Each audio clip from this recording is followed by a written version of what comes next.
નમસ્કાર દર્શક મિત્રો, કૃષિ દર્શન કાર્યક્રમમાં આપનું હાર્દિક સ્વાગત છે. મિત્રો, સદીઓથી ખેડૂત પ્રાકૃતિક ખેતી કરતો આવ્યો છે.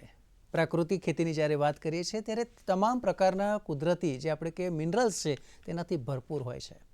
અને જ્યારે આ ખેતીની વાત કરીએ છીએ ત્યારે છેલ્લા કેટલાક વર્ષોમાં આપણે જોયું કે ક્યાંક તીવ્ર હરીફાઈને કારણે કે પછી વધુ પાક લેવાની ઘેલછાને કારણે અથવા તો કદાચ આપણે કહી શકાય કે તે સમયની જરૂર હતી અને તેને કારણે આપણે જમીનમાં સતત રાસાયણિક ખાતર ઠાલવતા ગયા.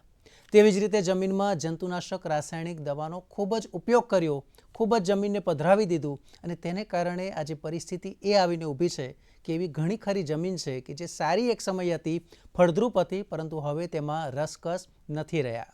ત્યારે ફરી એકવાર હવે સમયની એ માંગ આવીને ઊભી છે કે ફરી એકવાર આપણે પ્રાકૃતિક ખેતી ઉપર ભાર મૂકવો પડશે અને આ જ વિષય પર આજે આપણે ચર્ચા કરવી છે. મિત્રો, આજનો આપણો વિષય છે પ્રાકૃતિક ખેતી અને આ વિષય પર જાણકારી આપવા માટે ડીડી ગિરનારના સ્ટુડિયોમાં આપણી સાથે ઉપસ્થિત છે ડૉક્ટર એસ.ડી. સોલંકી સાહેબ કે જેઓ પ્રાધ્યાપક અને વડા છે જનીન વિદ્યા અને પાક સંવર્ધન વિભાગ, ચીપ કૃષિ મહાવિદ્યાલય, સરદાર દાંતીવાડા કૃષિ યુનિવર્સિટી, સરદાર કૃષિનગર.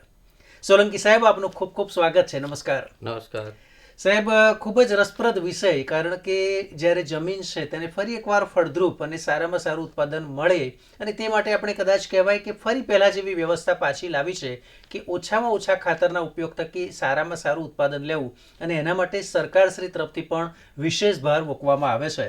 તો આપના મતે દર્શકોને સૌપ્રથમ પ્રાકૃતિક ખેતી એટલે શું? ખેડૂત મિત્રો નમસ્કાર. પ્રાકૃતિક ખેતી એટલે કે જે આપણે ખેતી કરીએ છીએ એના અંદર રાસાયણિક ખાતરો, જંતુનાશક દવાઓ અને નીંદણનાશકનો ઉપયોગ કરવામાં આવે છે. પરંતુ એ સંસાધનોનો ઉપયોગ ખેતર ખેડૂતને ત્યાંથી જ ઉપલબ્ધ થાય અને એના અંદર કોઈ પણ વસ્તુ ખેતી માટે બહારથી વેચાતી અથવા તો ખરીદીને લાવવી ન પડે અને ગામની અંદર કોઈ પણ પ્રકારની જમીનના દુષ્પ્રાવ કરવા વડે કોઈ પણ પ્રકારના પદાર્થો ખેતીમાં ઉપયોગ કરવામાં ના આવે અને એને જ આપણે પ્રાકૃતિક ખેતી કહીએ છીએ. બિલકુલ સાહેબ, આપણે બહુ સરસ વાત કરી. હવે એક સ્વાભાવિક પ્રશ્ન એ પણ થાય કે પ્રાકૃતિક ખેતીનું મહત્વ કેટલું આજના સમયમાં, કે જ્યારે એક બાજુ વિશ્વના ઘણા એવા દેશો છે કે જ્યાં એમના નાગરિકો માટે પૂરતું અનાજ નથી અને બીજી બાજુ સ્થિતિ એવી પણ છે કે ક્યાંક ખૂબ જ ફળદ્રુપ જમીન છે અને આ બંનેના બેલેન્સની વચ્ચે પ્રાકૃતિક ખેતીને પ્રાધાન્ય કેમ?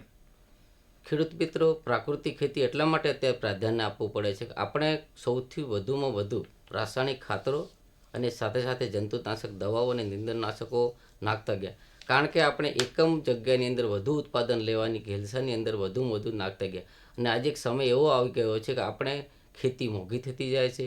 મોંઘી થવાની સાથે સાથે ખેડૂતો અત્યારે ખેતીમાંથી વિમુખ થઈને અન્ય વ્યવસાયમાં દોરાઈ રહ્યા છે અને જો આ વસ્તુ લાંબો સમય સાથે ચાલશે તો ખેતી આપણે ધીરે ધીરે જમીન બંજર થઈ જશે, ખેડૂતો ખેતી નહીં કરે અને ઉત્પાદન ઓછું થશે તો આપણે એક સમય એવો આવશે ભૂખે મરવાનો વારો આવશે. એટલા માટે આજના સમયની અંદર પ્રાકૃતિક ખેતી ખૂબ જ અગત્યની છે.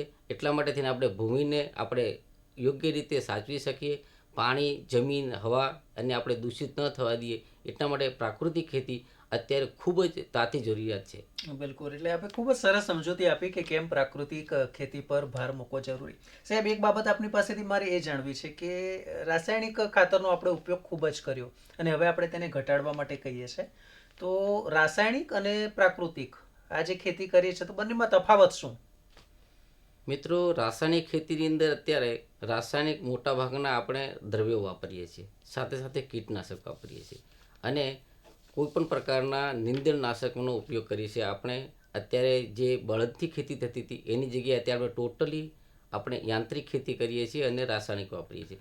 જ્યારે પ્રાકૃતિક ખેતી એક એવી વસ્તુ છે કે પ્રાકૃતિક ખેતીની અંદર કોઈ પણ પ્રકારના જમીનની અંદર આપણે અન્ય રસાયણો ઉમેરતા નથી જે હાનિકારક હોતા નથી અને આપણી જે જમીન છે એ જીવિત પોપડો છે. એ જીવિત વસ્તુની અંદર આપણે કોઈ પણ પ્રકારના હાનિકારક પદાર્થો નાખીએ તો જમીન છે એ ધીરે ધીરે મળતી રહે અને ઉત્પાદન ઘટતું આવે.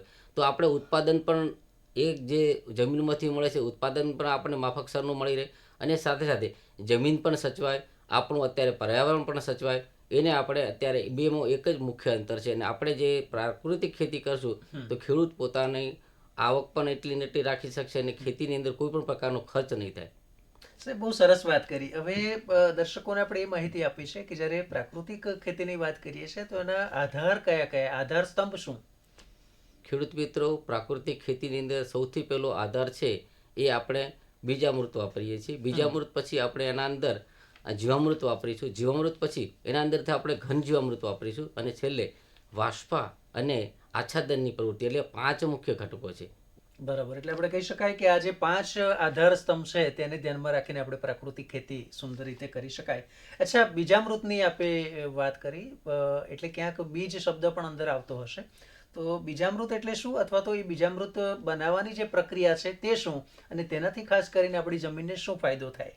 ખેડૂત મિત્રો, બીજામૃત એટલે કે આપણે જ્યારે ખેતીની અંદર બીજનું વાવેતર કરીએ છીએ ત્યારે બીજને ખાસ પ્રકારની આપણે માવજત આપતા હોય છે. અને બીજની માવજત આપણે આપીએ તો બીજ ઝડપી ઉગે અને એકમ જગ્યાની અંદર સૌથી વધારે દાણાનો બીજનો ઉગાવો થતો હોય છે. અને સાથે સાથે બીજ ઉગ્યા પછી એના જે મૂળ છે એ સૌથી વધુ વિકસતા હોય છે. અને સાથે સાથે જમીનની અંદર કોઈ પણ પ્રકારના જમીનજન્ય રોગો હશે અથવા તો એના સામે સક્ષમ રીતે ઊભો થઈ શકશે. હવે આપણે વાત કરીએ કે બીજામૃત બનાવવું કેવી રીતે. બીજામૃત બનાવવાની બહુ સરળ પદ્ધતિ છે. આપણે દેશી ગાયનું છાણ લેવાનું હશે 5 કિલો. એ છાણને આપણે એક પોટલીમાં બાંધી અને એક પ્રવાહી ભરેલા ટબની અંદર મૂકી રાખશું. અને એટલા માટે મૂકી રાખવું પડે કે એના જે છાણની અંદર જે કંઈ પોષક દ્રવ્યો છે એ બધા ડ્રેન થઈ અને પાણીમાં આવી જશે. સાથે સાથે આપણે 50 ગ્રામ ચૂનો લઈશું. એ ચૂનાને 1 લીટર પાણીમાં ઉગાડી અને 12 થી 15 કલાક મૂકી રાખશું. હવે જ્યારે આ થઈ ગયું ત્યારે બીજા દિવસે આપણે સવારે જે પાણીમાંથી જે પલાળેલું હતું છાણ એને બહાર કાઢી અને નીચોવી લઈશું. હવે એના દ્રાવણની અંદર આપણે જે ચૂનો ઓગાળે તો એ નાખી દઈશું. અને સાથે સાથે 50 ગ્રામ કોઈ પણ ઝાડના થડમાંથી માટી લઈશું. એ માટી પણ અંદર ઉમેરી દઈશું. હવે આ જે દ્રાવણ બન્યું છે એને આપણે ફરીથી 12 થી 15 કલાક આપણે મૂકી રાખશું. આ દ્રાવણ તૈયાર થઈ જાય પછી આપણે એને હલાવી અને પછી એને ચાળી લઈશું. હવે આ દ્રાવણ તૈયાર થઈ ગયું એને આપણે બીજામૃત કહીશું. હવે એ બીજની માવજત આપવા માટે તૈયાર થઈ રહ્યું છે. બિલકુલ. તો દર્શક મિત્રો, પ્રાકૃતિક ખેતી વિષય પર આજે આપણે કૃષિ દર્શનમાં ચર્ચા કરી રહ્યા છે. આગળ પણ આ વિષય પર આપણી ચર્ચા જારી રહેશે. હાલ સમય છે એક બ્રેકનો.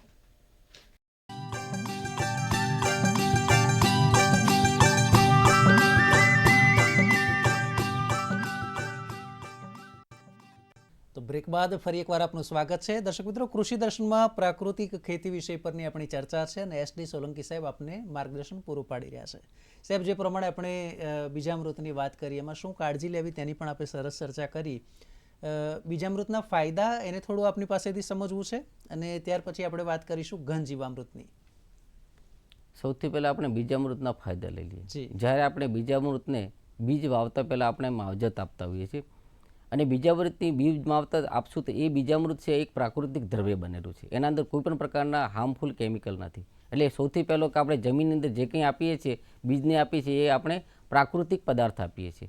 હવે બીજામૃતથી આપણે જ્યારે બીજને માવજત આપીએ ત્યારે સૌથી પહેલાં બીજ જ્યારે જમીનમાં જશે ત્યારે ઉગાવો એટલો ઝડપી અને એક સાથે અને બીજાવાની માત્રા વધશે.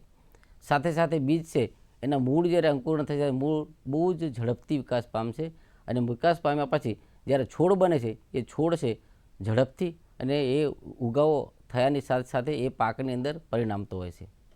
બિલકુલ સાહેબ, આપણે બીજામૃતના ફાયદા પણ જણાવ્યા. હવે જ્યારે આપણે જુદા જુદા જે પ્રાકૃતિક ખેતીના જે આપણે કહીએ છીએ કે જીવામૃત છે, ઘન અમૃત છે, બીજામૃત છે, હવે આપણે વાત કરીએ ઘન જીવામૃતની. તો ઘન જીવામૃત એ શું છે અને તેમાં પણ જુદા જુદા પ્રકાર ખરા? હા ખેડૂત મિત્રો, ઘન જીવામૃત છે એ આપણે દેશી ગાયના છાણમાંથી બનાવતા હોઈએ છીએ. અને એ પણ એક પ્રકારનું જમીનને પોષણ આપતું આપણે પ્રાકૃતિક ખાતર જ છે. હકીકતે ઘન જીવામૃત છે એ બનાવવાની આપણે પહેલાં હું વાત કરી દઉં છું. ઘન જીવામૃત કેવી રીતે બનાવવું છે. ઘન જીવામૃત બનાવવા માટે આપણે દેશી ગાયનું 100 કિલો છાણ લઈશું. એના લીધા પછી છાણની અંદર આપણે 2 કિલો દેશી ગોળ ઉમેરીશું. એને હલાવતા જઈશું. દેશી ગોળ પછી આપણે કોઈ પણ પ્રકારના કઠોળનો 2 કિલો પાવડર લઈશું. એટલે કે એને આપણે લોટ લઈશું. અને એની સાથે સાથે આપણા ખેતરના કોઈ પણ મોટો ઝાડ હશે એની 50 ગ્રામ માટી લઈશું. અથવા તો આપણે નદી તળાવની માટી લઈશું. એના અંદર મિક્સ કરી દઈશું. હવે આ મિશ્રણ તૈયાર થઈ ગયું છે એના અંદર આપણે ગૌમૂત્ર પણ એડ કરશું. એટલા માટે શું એ એક પ્રકારનું એક શીરા જેવો પદાર્થ તૈયાર થઈ જશે. હવે આ જે જીવામૃત બની ગયું એને આપણે પછી એને છાંયડામાં સૂકવી દઈશું. અને સુકાયા પછી એને કોરું કરી અને એને પાત્રમાં ભરી દઈશું. હવે આપણે વાત કરી કે ભાઈ જીવામૃત કેટલા પ્રકારના હોય છે. ઘન જીવામૃતના 2 પ્રકાર છે. એક તો છે ભીનું જીવામૃત અને બીજું સૂકું જીવામૃત. અચ્છા. ભીનું જીવામૃત છે એ આપણે જમીનની અંદર હંમેશા લાડુ કરીને આપતા હોઈએ છીએ અથવા તો ડ્રીપર મૂકીએ છીએ.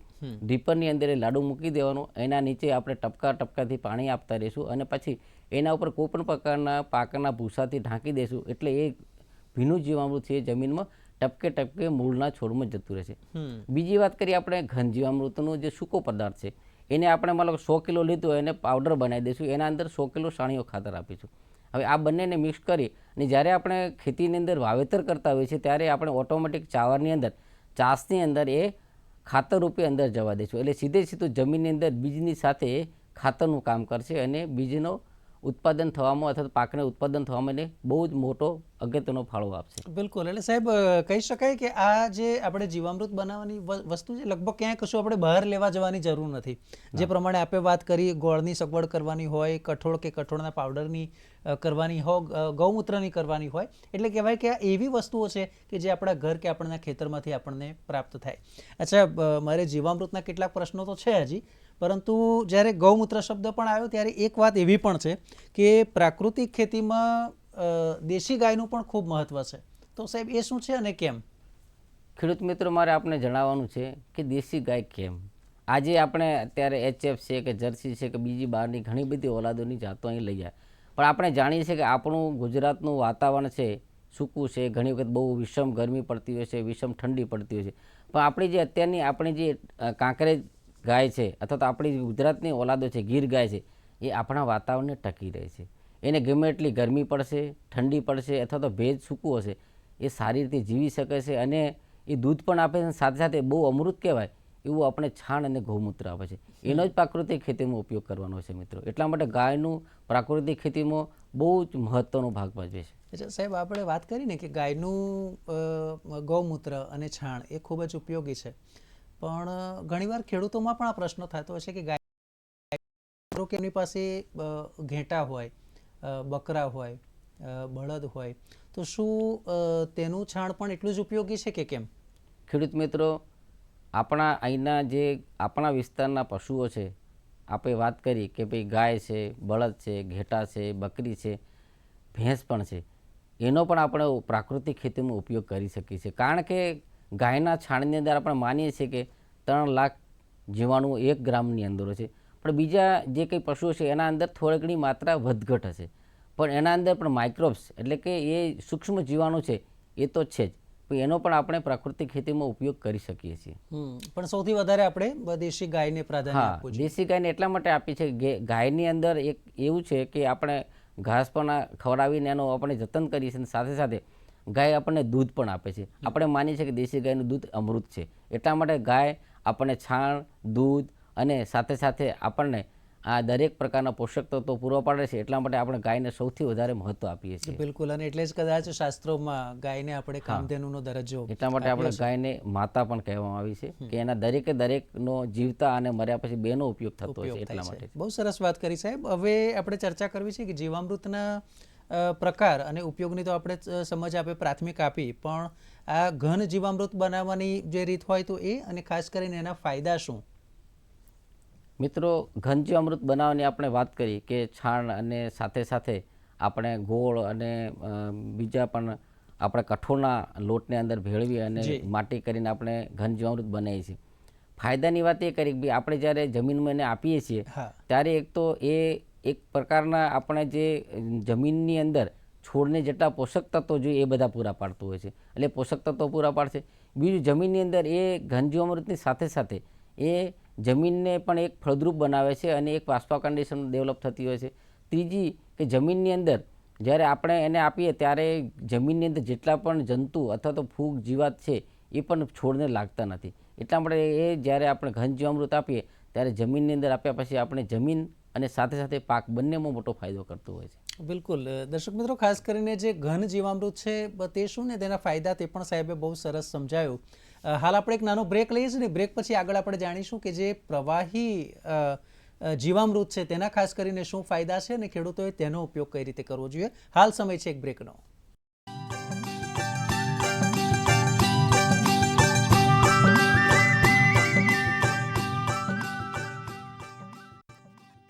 તો બ્રેક બાદ આપનું સ્વાગત છે. આપ નિહાળી રહ્યા છો કૃષિ દર્શન કાર્યક્રમ. આજનો આપણો વિષય છે પ્રાકૃતિક ખેતી અને SD સોલંકી સાહેબ આપણને આ વિષય પર માર્ગદર્શન પૂરું પાડી રહ્યા છે. સાહેબ, ચર્ચાનો દોર આપણે આગળ વધારી. આપે બહુ સરસ રીતે સમજાવ્યું કે ઘન જીવામૃત કઈ રીતે બનાવવાનું અને તેના ફાયદા શું. તેવી જ રીતે જે અન્ય પ્રકારનું જ્યારે જીવામૃતની વાત કરીએ છીએ તો તે કયું છે, તેની બનાવટ કઈ રીતે થાય અને તેનો આપણે ખેતરમાં ઉપયોગ કઈ રીતે કરી શકીએ? મિત્રો, આપણે ઘન જીવામૃત પછી આપણે જીવામૃતની વાત કરીશું. હકીકતે જીવામૃત છે એ એક પ્રવાહી બનાવવાનું હોય છે. એના અંદર આપણે 10 કિલો તાજું ગાયનું દેશી ગાયનું છાણ લેવાનું હોય છે. એ છાણને આપણે 200 લીટરના એક ડ્રમમાં મૂકીશું. સાથે એ છાણની અંદર આપણે 10 લીટર ફરીથી ગૌમૂત્ર નાખીશું. પછી એના અંદર 2 કિલો છે એ ચણાનો લોટ અથવા તો આપણે કોઈપણ પ્રકારના કઠોળનો લોટ નાખીશું અને 2 કિલો દેશી ગોળ નાખીશું. સાથે સાથે આપણે જે ખેતરની અંદર ક્યાંક શેઢા પાળે મોટું ઝાડ હોય એની નીચેની માટી લઈશું. એ માટી ઉમેરીને એને આપણે 7 દિવસ સુધી પ્રવાહીને હલાવતા રહીશું. અને ખાસ કરીને દિવસમાં 3 થી 4 વખત આપણે ઘડિયાળના કાંટાની માફક ઘડિયાળના કાંટાની દિશામાં એને આપણે 4 થી 5 વખત હલાવી અને એને ઠંડી જગ્યામાં એટલે કે છાંયલે મૂકશું. એના ઉપર કંતાનો એક ઢાંકી દઈશું. હવે આપણે થશે કે ભાઈ આ જીવામૃત બનાવેલું છે એનો આપણને કઈ રીતે ઉપયોગ કરવાનો છે અને એનો શું ફાયદા છે. આપણે કહું કે આ જે જીવામૃત બનાવેલું છે એને આપણે ચાળી લીધા પછી અને આપણે ખેતરને આપણા અત્યારે ઓટોમાઇઝેશનના જમાનાની અંદર આપણે ડ્રીપથી પણ આપી શકીએ છીએ અને ફુવારા દ્વારા પણ ખેતરમાં ઓટોમેટિક પણ આપી શકીએ છીએ.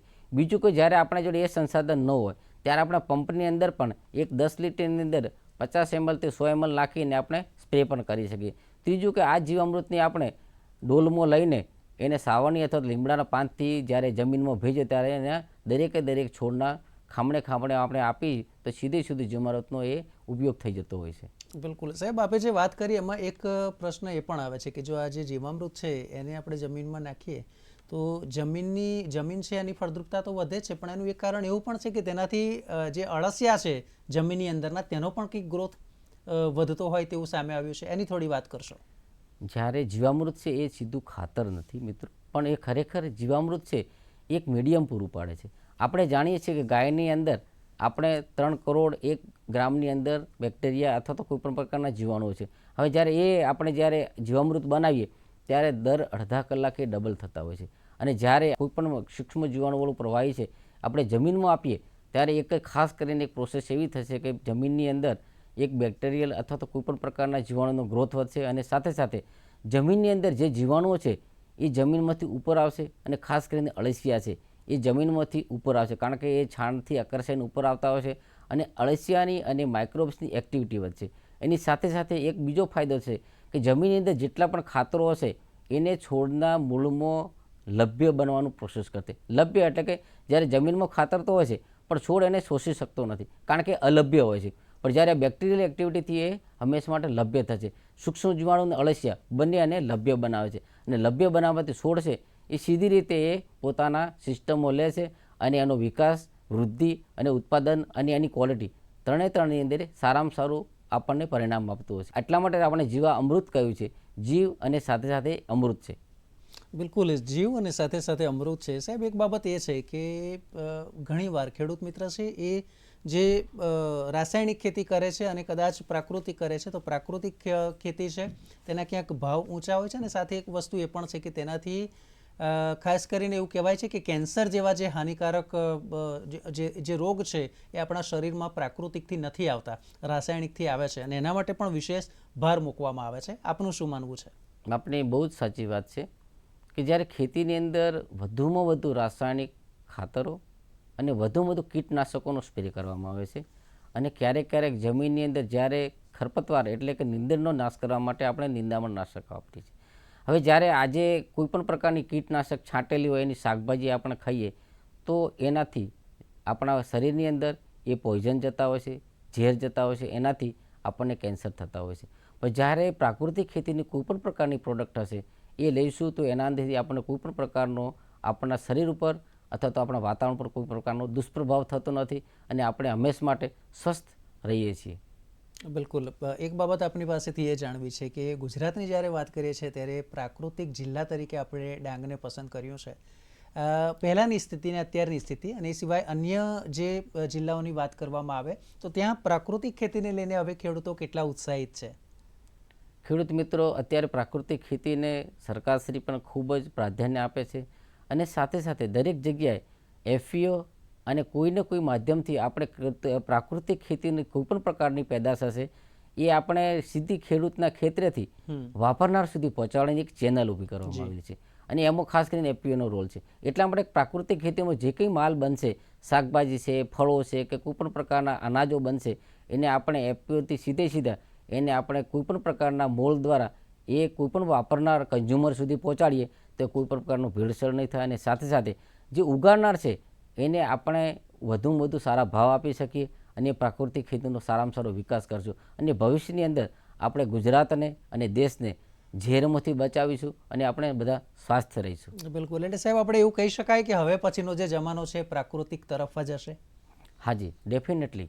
કારણ કે પ્રાકૃતિક ખેતી તરફ એટલા માટે થશે, આપણે ટેકનોલોજીની સાથે સાથે જે કંઈ અત્યારે પ્રાકૃતિકના જે આયામો છે એનો ઉપયોગ કરશું અને જે કંઈ આપણા ફળ હશે કે કોઈ પણ પ્રકારના અનાજો હશે, શાકભાજીઓ હશે, એને આપણે ધીરે ધીરે એક ગામથી લઈને સીધા નેશનલ અને મલ્ટીનેશનલ માર્કેટ સુધી લઈશું અને ખેડૂતો તો સદ્ધર થશે, આપણો દેશ અને રાજ્ય પણ સદ્ધર થશે. સાહેબ ખૂબ જ સુંદર વાત કરી. હવે અંતમાં આપણે દર્શકોને આપનો સંદેશ ખાસ કરીને પ્રાકૃતિક ખેતી જ કેમ અને શા માટે નાગરિકોએ પણ પ્રાકૃતિક ઉત્પાદન વધારે પસંદ કરવું જોઈએ?